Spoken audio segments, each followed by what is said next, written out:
ఆశిష్ ఏంటి?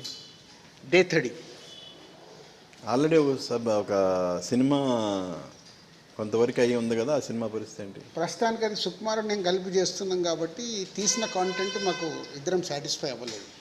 సో దాన్ని హోల్డ్లో పెట్టాం. అది చెయ్యొచ్చా లేదా అనేది ఈ మంత్లో 1 మంత్లో కాల్ తీసుకోవాలి. ఈ లోపల ఆల్మోస్ట్ 8-9 మంత్స్ నుంచి ఖాళీగా ఉన్నాడు ఆశీష్. సో దేతడి అనేది ఒకటి ఉంది. ఇంకొక ప్రొడ్యూసరు ఒక కథ ఫైనల్ అయింది బయట. అది 1 మంత్లో అనౌన్స్ చేస్తారు. దిల్ రాజు అందరు హీరోలకి హిట్లు ఇచ్చాడు, సొంత హీరోకి ఎందుకు కెరీర్ కరెక్ట్గా ప్లాన్ చేయలేకపోయాడు? ఇప్పుడు ఆశీష్ది first Rowdy Boys take off చేయగానే కోవిడ్ వచ్చింది.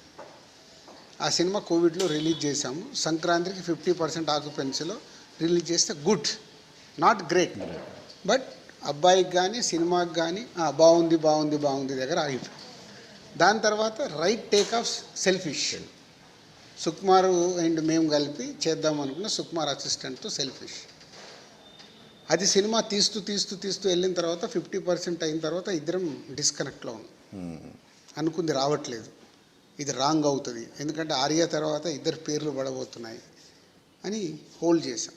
సరే హోల్డ్ అయింది కదా అని ఇప్పుడు ఏదో కొత్త కాన్సెప్ట్ ఫిలిం అన్న చేద్దామని ఎత్తుకుంది. అందరు కలిసి పిల్లలు లవ్ మీ చేద్దామని లవ్ మీ తీసుకుని అది మిస్ఫైర్ కొట్టింది.